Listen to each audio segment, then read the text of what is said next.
Kami mohon perhatian hadirin. Acara sidang orasi ilmiah Guru Besar Institut Teknologi Bandung akan dimulai.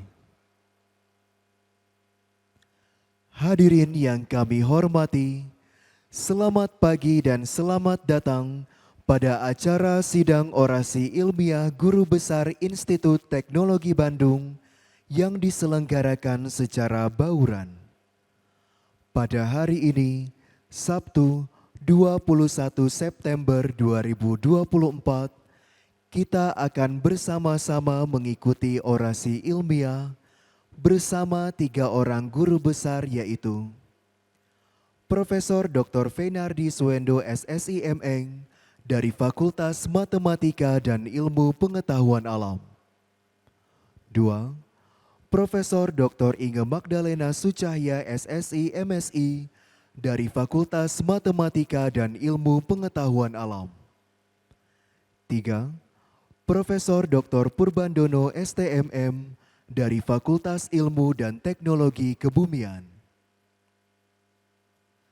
Kepada anggota Majelis Wali Amanat, Ketua Senat Akademik, Ketua, Sekretaris dan anggota Forum Guru Besar, para dekan, Ketua, Sekretaris dan anggota Senat Fakultas Sekolah, dan para guru besar pemberi orasi ilmiah, kami mohon untuk berfoto bersama.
Kami silakan untuk menempati tempat.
Lagu Kebangsaan Indonesia Raya dinyanyikan oleh seluruh hadirin.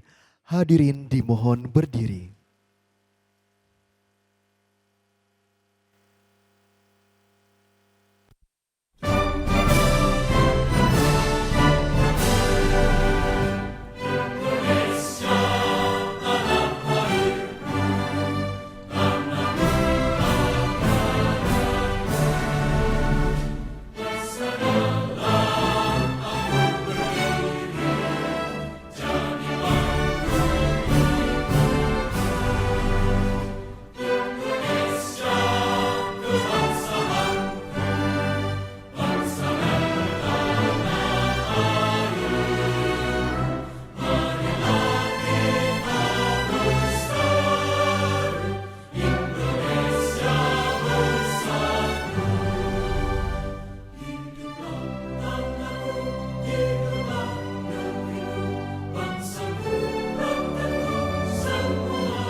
Hadirin disilakan duduk kembali.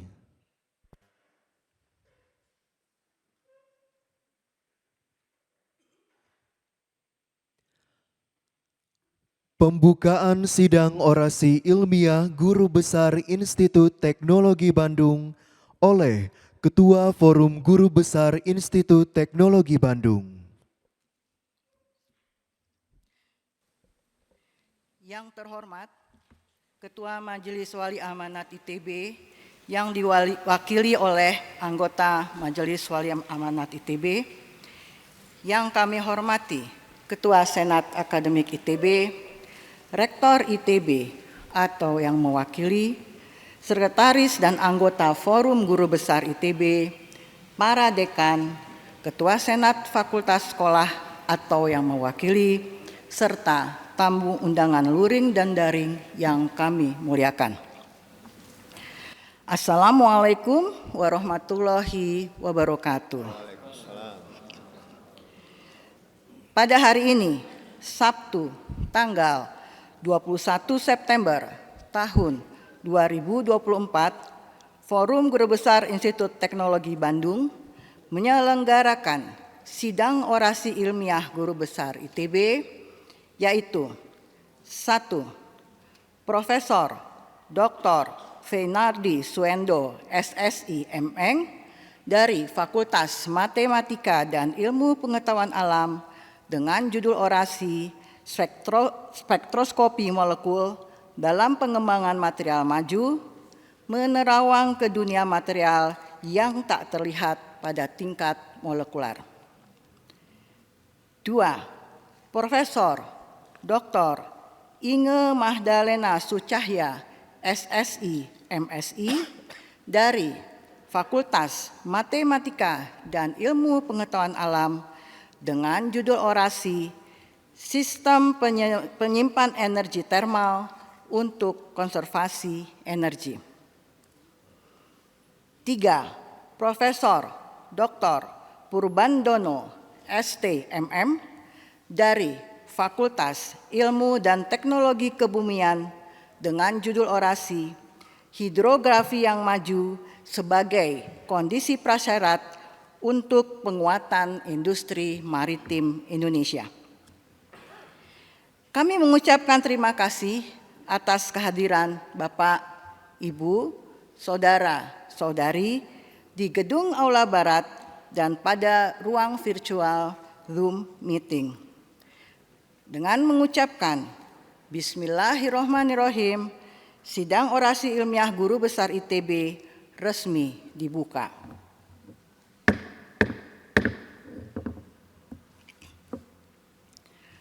Selanjutnya, kami persilakan Dekan Fakultas Matematika dan Ilmu Pengetahuan Alam, Profesor Insinyur Wahyu Sri Gutomo, SSI, MSI, PhD, untuk membacakan riwayat hidup Profesor Dr. Feynardi Suendo, SSI, MN. Terima kasih, Ibu Ketua.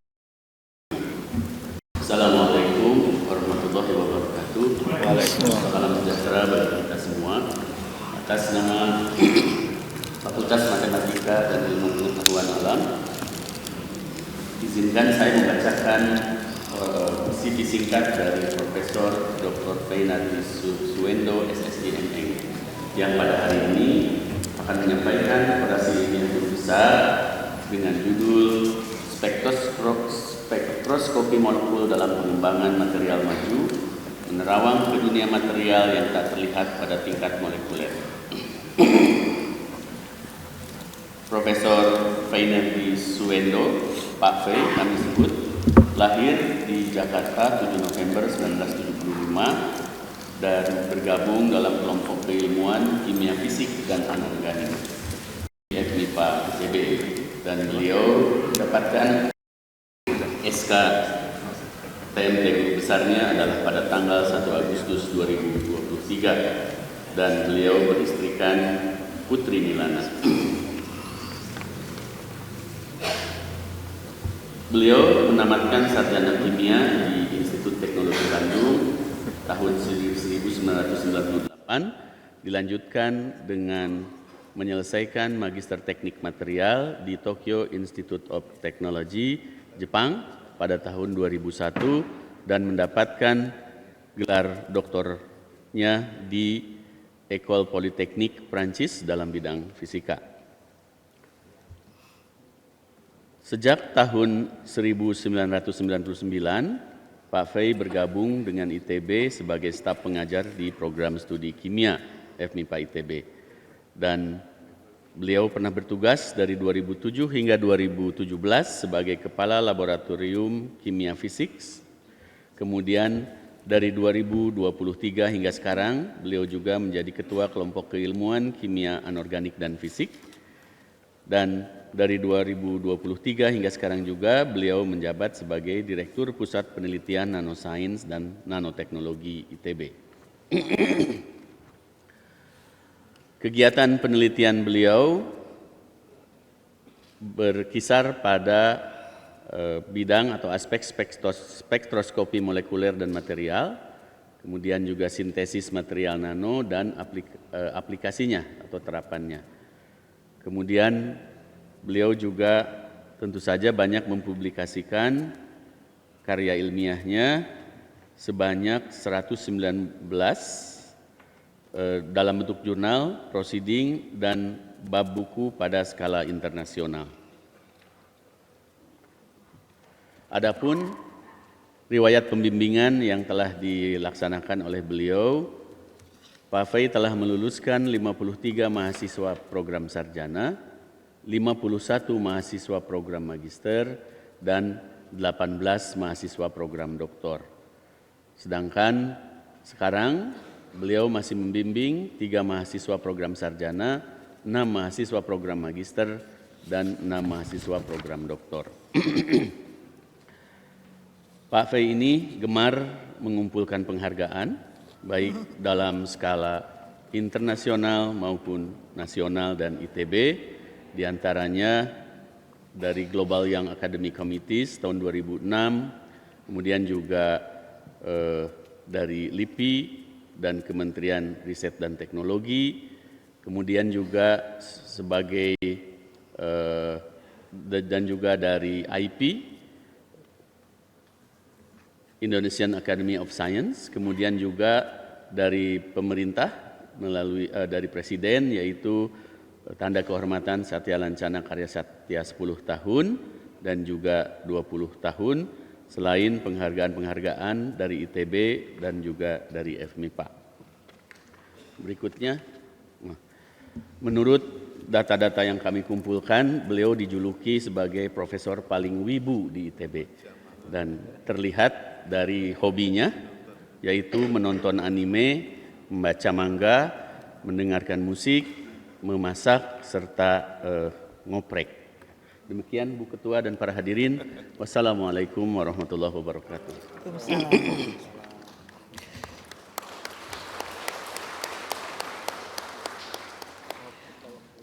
Berikutnya, kami persilakan Profesor Dr. Feinardi Swendo, SSI MM, untuk menyampaikan orasi ilmiah.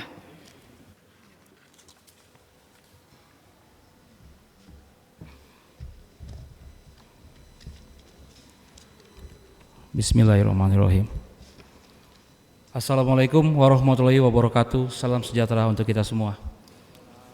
Puji sembah dan syukur yang tak terhingga kami panjatkan kehadirat Allah Subhanahu wa Ta'ala untuk semua rahmat dan berkah yang diberikan hingga saya dapat berada dalam keadaan sehat di aula barat kita yang tercinta untuk menyampaikan orasi ilmiah guru besar saya.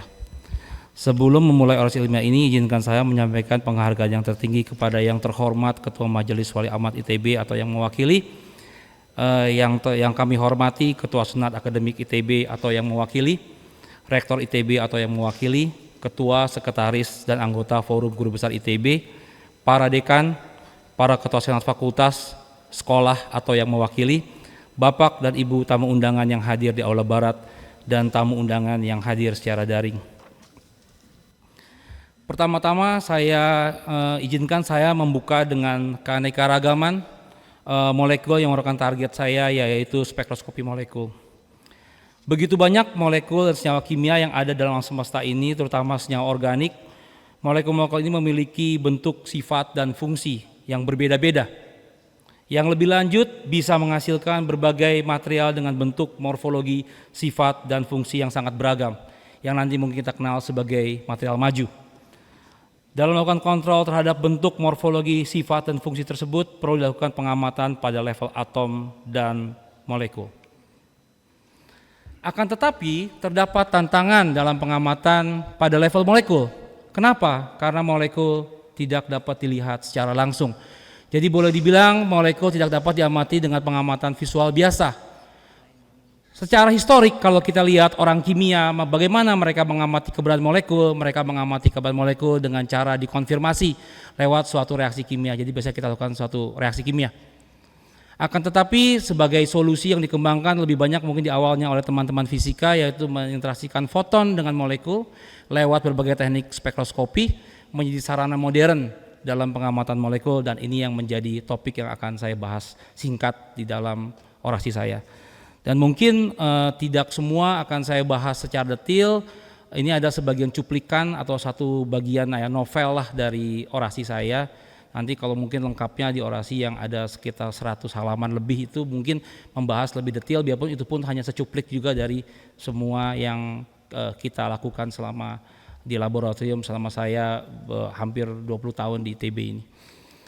Oke, mungkin yang paling mudah dalam pengamatan benda-benda kecil bagi kita, mungkin sejak kita SD kita mengetahui adanya loop, kaca pembesar, lalu begitu kita masuk ke laboratorium biologi yang pertama di SMA, kita mengetahui ada teknik mikroskopi.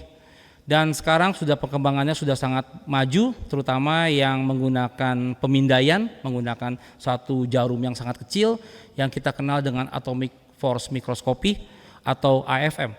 Dan teknik ini mampu untuk mengamati molekul secara langsung.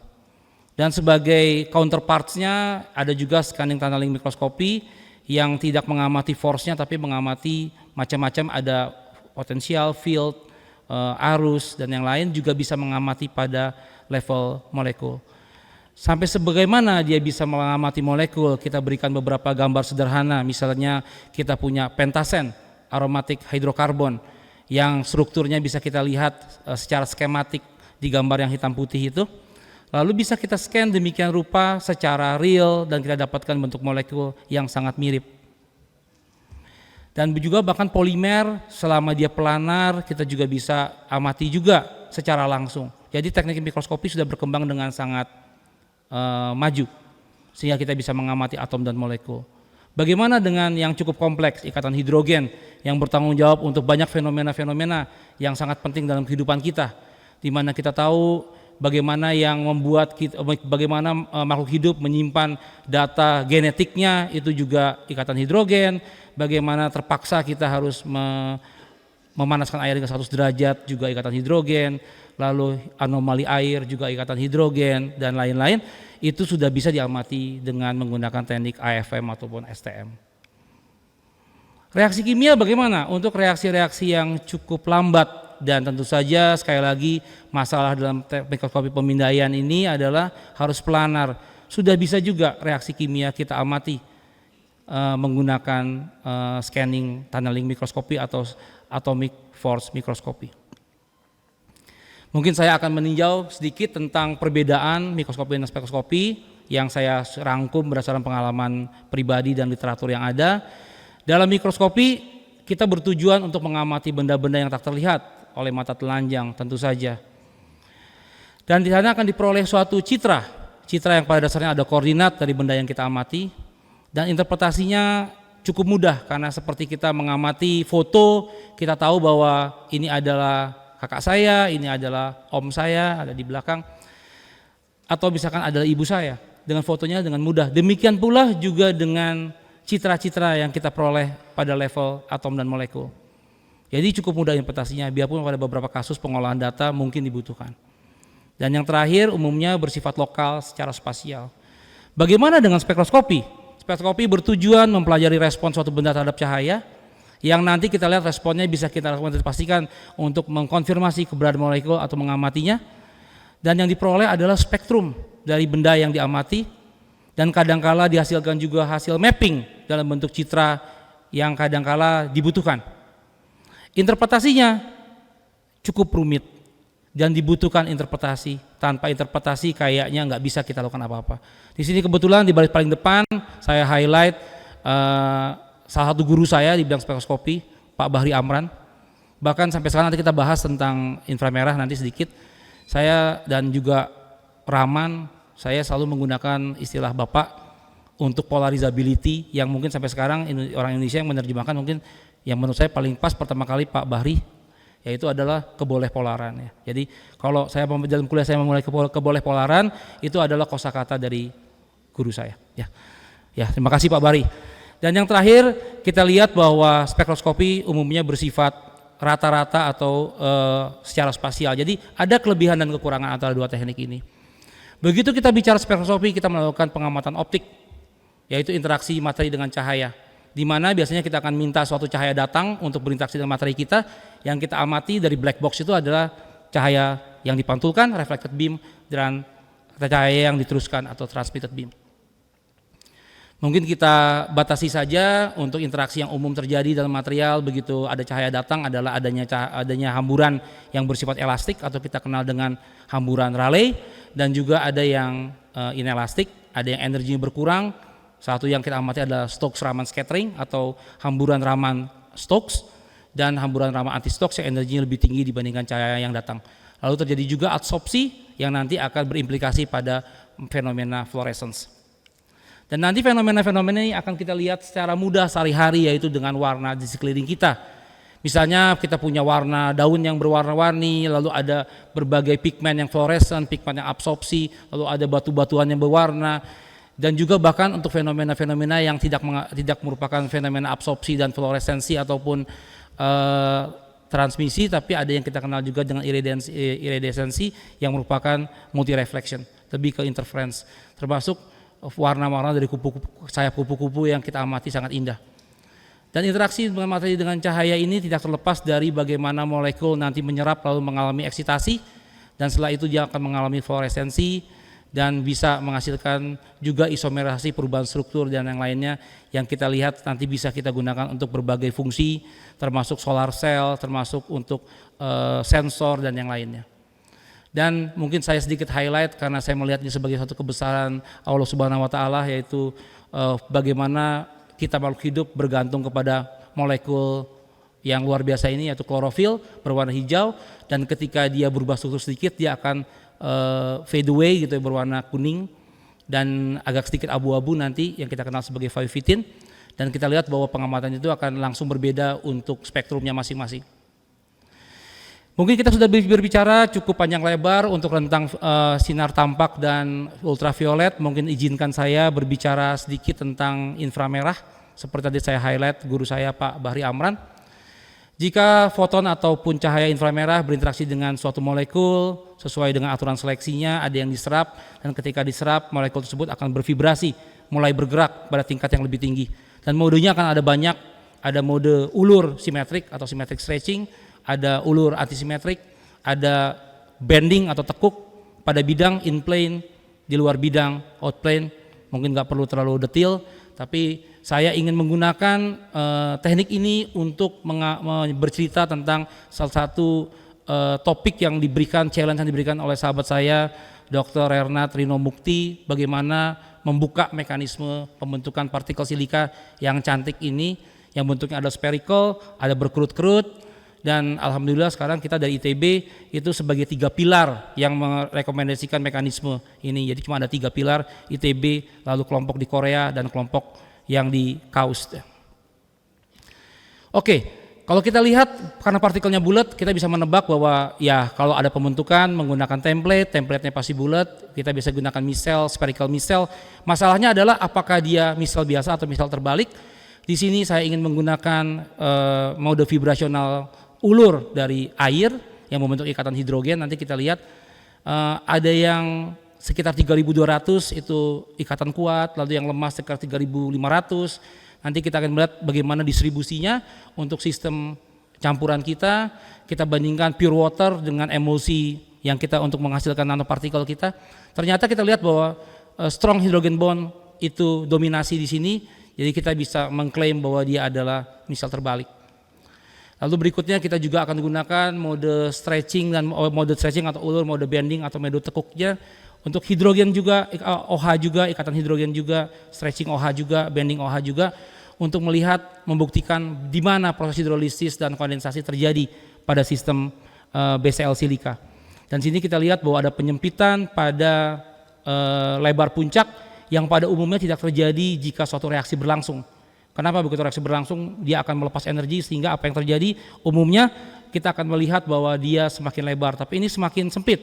Dari sini kita bisa mengklaim bahwa reaksi proses hidrolisis dan kondensasi terjadi di antar muka. Oleh karena itu secara sederhana dapat kami rangkum bahwa mekanisme pembentukan morfologi untuk partikel BCl ini terbagi atas 3 tahap utama, yaitu hidrolisis kondensasi, hidrolisis dan difusi, hidrolisis dan kondensasi, lalu ditutup dengan suatu pemisahan fasa atau phase segregation. Dan kita mencoba untuk mengeneralisasi mekanisme ini dan kita aplikasikan untuk berbagai material yang berbeda, prekursor-prekursor yang berbeda untuk menghasilkan berbagai partikel-partikel dengan morfologi yang mirip. Sudah dihasilkan BCl silika, sudah dihasilkan juga BCl titania, sudah dihasilkan juga flower-like gamma alumina, dan dari keduanya kita coba gabungkan, sudah dihasilkan amorphous aluminosilikat dengan morfologi BCl. Ke depan, ini belum terakhir, belum dipublikasi, bismillahirrahmanirrahim, sedang direview di Langmuir, peer review, semoga tanggapannya baik karena sudah second round. Dan dari sini kita masih punya mimpi besar dengan Pak Rino bahwa kami ingin agar dihasilkan sistem yang kristalin tapi morfologinya BCl, yaitu target kita adalah zeolit. Dalam sepanjang karir saya berkecimpung dengan spektroskopi vibrasional, saya telah mempublikasikan 109 makalah dalam bentuk jurnal, proceeding, bab buku pada skala internasional, dan izinkan saya untuk membacakan ucapan terima kasih. Setelah pembahasan yang cukup panjang seputar spektroskopi molekul yang mencakup rentang cahaya, tampak, ultraviolet dan inframerah, izinkan saya untuk mengucapkan rasa syukur, terima kasih saya kepada para pihak yang telah berjasa dalam hidup saya. Segala puji dan syukur kami panjatkan kehadirat Allah Subhanahu wa Ta'ala atas segala nikmat dan rahmatnya yang telah dikaruniakan kepada saya untuk memperoleh amanah sebagai guru besar Institut Teknologi Bandung di bidang ilmu spektroskopi molekul material maju. Ucapan terima kasih dan penghargaan sebesar-besarnya disampaikan kepada pimpinan ITB, pimpinan dan anggota Forum Guru Besar, staf akademik, dan Sivitas Akademika Institut Teknologi Bandung yang atas kesempatan dan kepercayaan dan dukungan yang diberikan dalam melaksanakan tugas di ITB sejak tahun 1999. Ternyata sudah cukup lama saya bekerja di ITB.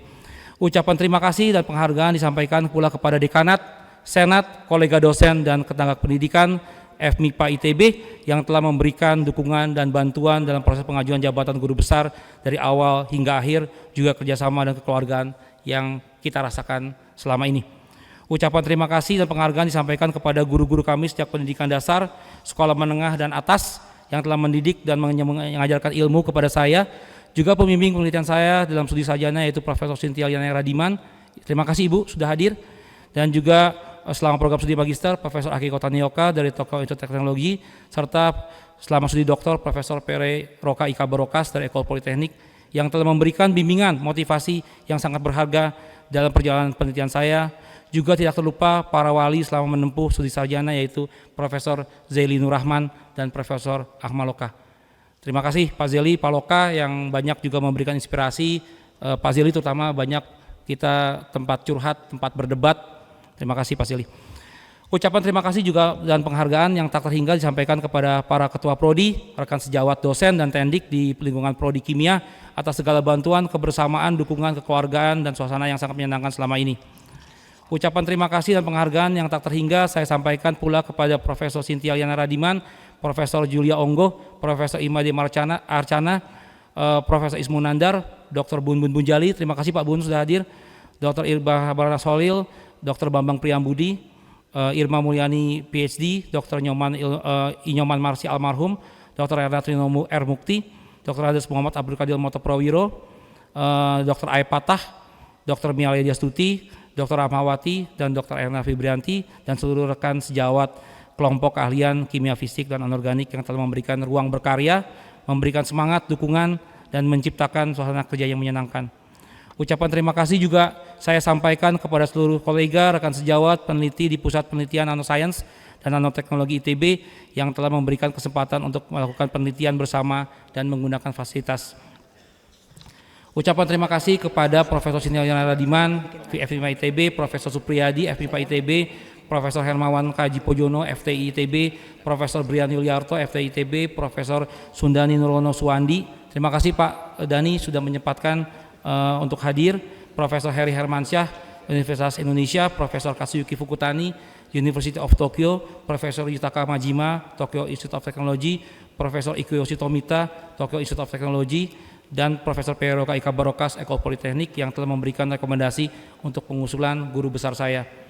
Ucapan terima kasih dan penghargaan kepada Profesor Imade Arcana atas bantuan dalam menelaah dan memberikan masukan terhadap buku orasi ilmiah yang telah saya susun. Juga terima kasih kepada Dr. Radiatus Silmi dan seluruh mahasiswa bimbingan baik program S3, S2, dan S1 di lingkungan Laboratorium Kimia Fisik Material yang telah membantu dalam persiapan orasi ilmiah ini. Ucapan terima kasih kepada para guru, rekan-rekan dosen, dan peneliti, Prof. Yana Maulana Syah almarhum, Profesor Satria Bijaksana, Profesor Buhori, terima kasih Pak Buh sudah hadir, Profesor Samsul Arifin Ahmad almarhum, Profesor Nur Mansyuriah Surdia almarhumah, Profesor Ciamai On almarhum, Profesor Muhammad Bakri Amran, terima kasih Pak Bari, Dr. Muhammad Kemal Agusta, Profesor Feni Marta Dwi Fani. Terima kasih Bu Feni telah bersedia untuk ada di depan menggunakan toga. Profesor Anggrani Barlian, terima kasih Bu Aang, Prof. Rahmat Hidayat, Profesor Soni Suandono, Dr. Hendro MS, Dr. Ciptati MS MSc, Profesor Yogi Wibisono Budi, Dr. Diana Wahyu Ningrum, Profesor Ahmad Herman Yuwono, Dik-dik saya di Kumuloh MSN PhD, terima kasih Pak Dik-dik sudah hadir. Profesor Iskandar Agustinus P. Iskandar, Profesor Agustinus Agung Nugroho, Profesor Pinkan Adityawati, terima kasih Bu Pinkan, Profesor Agustinus Anugroho, Dr. Ahmad Rokliadi MS PhD, Dr. Hernat Didin Mujahidin, Profesor Heni Rahmawati, Anita Alni PhD, Dr. Apoteker Yuda Prasetya Nugraha, Dr. Tiati Dewi Kencana Wungu, Dr. Made Puspasari, Dr. Damar Rastri Adika, Dr. Eng Nugraha, Profesor Hendra Gunawan, terima kasih Pak Hendra, Dr. Handi Garminia, Dr. Henry Setianto, Profesor Muhammad Ali Zulfikar, Profesor Rukman Hertadi, terima kasih Pak Rukman, Profesor Wahyu Sri Gutomo, dekan kami, terima kasih Pak Wahyu, Profesor Ferry Iskandar, Profesor Desi Natalia, Profesor Lia Dewi Juliawati, Profesor Vida Madayanti, warga negara, Dr. Anda Rita Anggraini, terima kasih Bu Rita sudah hadir, Dr. Anda Lukna Baraja, Dr. Alvanov Zepalanzani, Dr. Afriati Samboja, Profesor Sidik Permana, terima kasih Pak Sidik, Profesor Fatimah Arofiati Nur, Dr. Azania Fibriani, Dr. Ari Wibowo, Dr. India Maharani Putri, Dr. Arfat Pradana, Dr. Ernat Freddy Haryanto, terima kasih Bang Freddy, Dr. Rizza Rahmi Esyanti, Dr. Dwinita Larasati, dan seluruh rekan-rekan dosen dan peneliti lain yang tidak dapat saya sebutkan satu persatu atas semua didikan, perhatian, dukungan, ide, penelitian, diskusi, kerjasamanya selama ini. Ucapan terima kasih kepada seluruh anggota dan alumni Laboratorium Kimia Fisik Material, para bimbingan saya yang telah berdedikasi bekerja keras dalam membantu melakukan penelitian ini dan pengelolaan laboratorium. Karena penelitian kami adalah penelitian dalam tim, tanpa bantuan semua pihak tidak akan ada hasil-hasil yang brilian atau luar biasa. Ucapan terima kasih dan penghargaan disampaikan pula kepada kedua orang tua tercinta, Ibu Cusoelan, terima kasih Mama,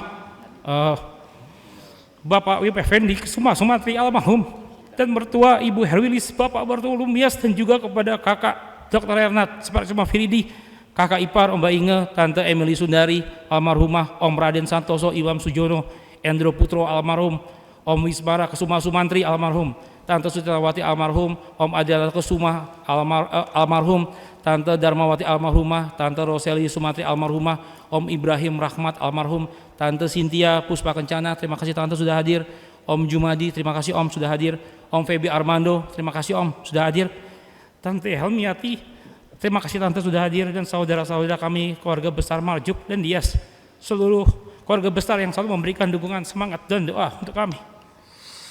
Ucapan terima kasih juga saya sampaikan kepada istri tercinta Dr. Putri Milana, SPD MSI yang selalu setia menemani dan memberikan dukungan penuh selama ini sehingga menjadi sumber kekuatan inspirasi bagi saya. Terima kasih istri saya tercinta sudah sabar dengan ide-ide gila suamimu. Ucapan terima kasih dan penghargaan disampaikan kepada semua pihak yang tidak dapat sebutkan satu persatu, namun telah memberikan kontribusi berarti dalam perjalanan ini. Semoga Allah Subhanahu wa Ta'ala membalas berlipat ganda atas kebaikan yang telah diberikan. Amin amin ya robbal alamin. Sebelum saya menutup orasi ilmiah ini, izinkan saya dengan sepenuh hati dan kesungguhan untuk membacakan kode kehormatan Guru Besar Institut Teknologi Bandung. Dalam mengemban amanah Guru Besar Institut Teknologi Bandung, saya akan menjaga kehormatan Guru Besar dengan selalu meningkatkan kompetensi keilmuan, membantu lingkungan masyarakat keilmuan saya, serta memberikan keteladanan dan manfaat atas keberadaan saya. Untuk itu saya akan selalu memegang teguh janji dan ucapan saya, mempertahankan integritas dan menjaga kejujuran, kepercayaan, kebijaksanaan, keadilan, saling menghormati, bertanggung jawab dan menjaga nilai-nilai ITB dan masyarakat. Semoga Allah Subhanahu wa Ta'ala selalu memberikan petunjuk dan lindungan kepada saya. Bandung, 21 September, Profesor Fenardi Suendo. Setelah pembacaan kode kehormatan Guru Besar Institut Teknologi Bandung, izinkan saya mengakhiri orasi ilmiah saya dengan ucapan terima kasih yang sebesar-besarnya kepada semua hadirin yang telah bersabar mengikuti orasi ilmiah ini. Mohon maaf untuk semua perkataan dan perbuatan yang tidak berkenan. Assalamualaikum warahmatullahi wabarakatuh. Salam sejahtera untuk kita semua.